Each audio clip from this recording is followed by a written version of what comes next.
and he will rule the nations with a rod of iron. Jesus actually quotes a messianic psalm about you and me. To him that overcomes, I will put them over the nations. He says it twice. It's in the Revelation 2, Revelation 3. You know what that means? That means in the eschaton, when it's all said and done, we displace the sons of God who are currently over the nations. We displace them, we judge them, and we rule over the rest of God's spiritual family on this planet. We become the newly reconstituted divine council, the divine assembly. You know, the whole cloud of witnesses thing in Hebrews 11. There's an Old Testament history to that phrase. Jesus in Hebrews, the book of Hebrews, chapters 1 and 2, he presents believers to the Father in, quote, in the congregation, in the council. Okay, and he is not ashamed, when he does that in Hebrews 1 and 2, he is not ashamed to call us his siblings, his brothers and sisters,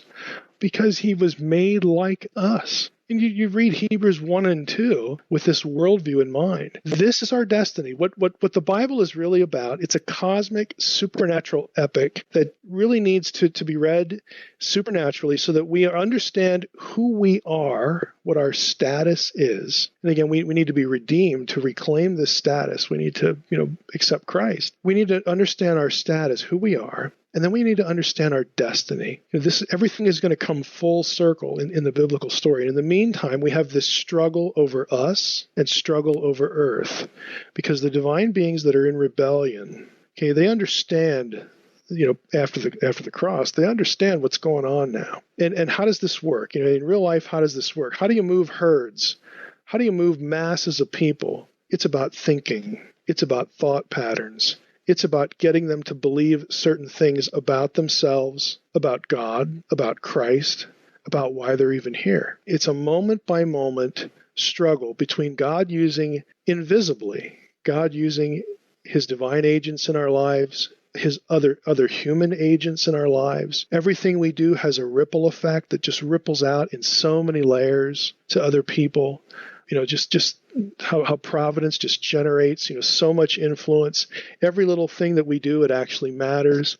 And this is what we're designed to do. We're supposed to represent God and interact with other imagers. And ideally, that's supposed to lead us to the truth. It's supposed to lead us back home, lead us to Christ. But the other side is doing the same thing, trying to subtly, invisibly, imperceptibly influence our thinking, because as we think, that is how we will behave. And this is how you move herds. This is how you control people and whole populations, masses of people. You have to control how they think about a small set of really, really important questions. And again, this is what's going on behind us.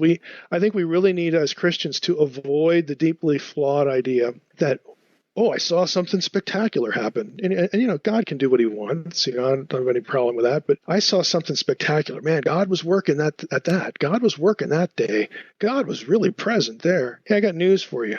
Most of the time God's present, you're never going to see it. Okay, there's this thing called the unseen hand. There's this thing called providence. God isn't just engaged. He doesn't just sort of care when something big happens. Okay, God's interest is unrelenting. It's moment by moment. But those who are hostile to him in the spirit world, their interest is the same. And we are just not cognizant of it. Why? Because we're modern. We're sophisticated. We're scientific. We don't think like this anymore. I got to ask you this. This just came to my mind. I mean, there's so many thoughts as you're talking. So I'm thinking years of conversations. But, where is so many Christians don't realize that I'm listening to you thinking, okay, there's this spiritual battle going on, right? If they're fighting against us, what would you say to the average Christian listening, or the person listening saying, well, how do I overcome that? Stop presuming that there's a spiritual battle only when you see something bizarre. You are being duped.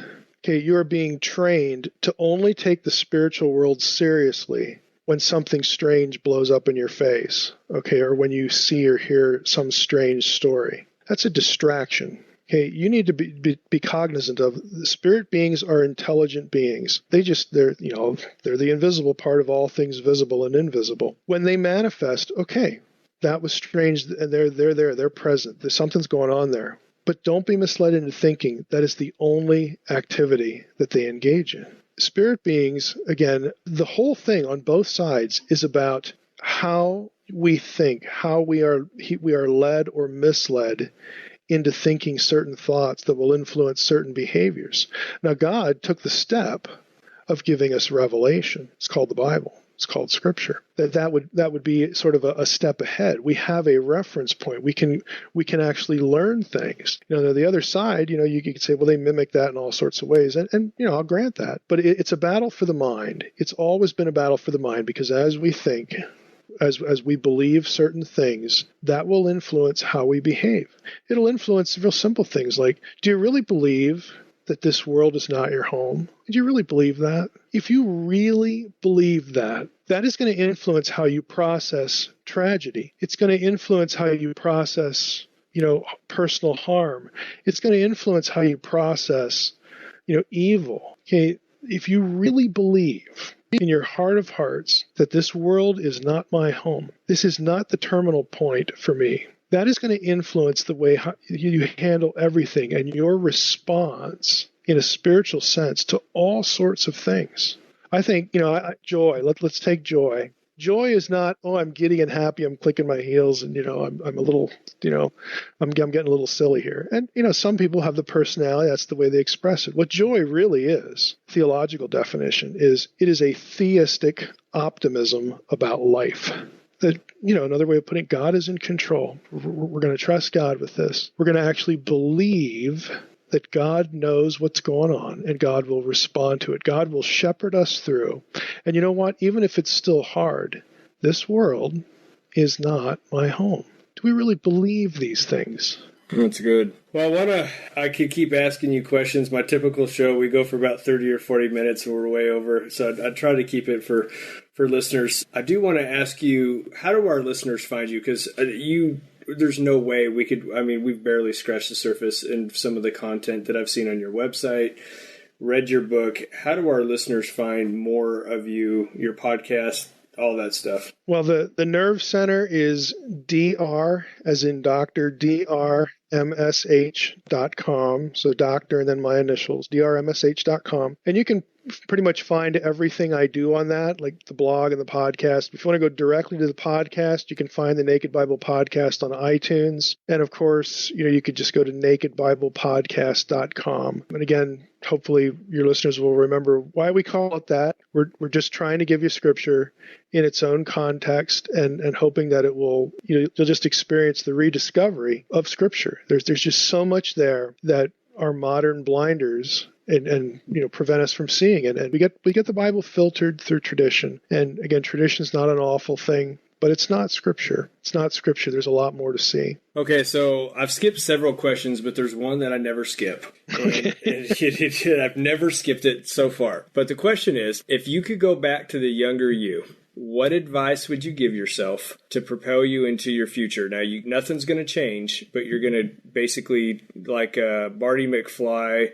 or Tom Hanks going back into time to tell yourself something. What would you say? And nothing's going to change? No, you can't change. Like, you're still going to go through everything you're going to go through in life, but you're going to give yourself advice. Yeah, that is important because, like I said earlier, all the really big decisions in my life were more or less made for me by providence. And again, I think in God's wisdom so that I couldn't mess it up. If nothing would change, boy, I wish I could go back, maybe to when I was 9 and say, believe what you're hearing here in this little home Bible study, this little family devotional time about the gospel. It would have saved me 7 years. It could have had maybe more of a Christian experience as a young person. So maybe pay attention to this, believe, or, less generously, try to pay attention to life a little bit more. Don't be clueless. Everything, just the lesson that it all happens, for a purpose. If I'd have learned that a little bit earlier, I think that could have helped me in certain ways. Well, Mike, I want to thank you so much for taking the time. I know you're super busy and taking the time to jump on here with us, sharing your stuff. Sure.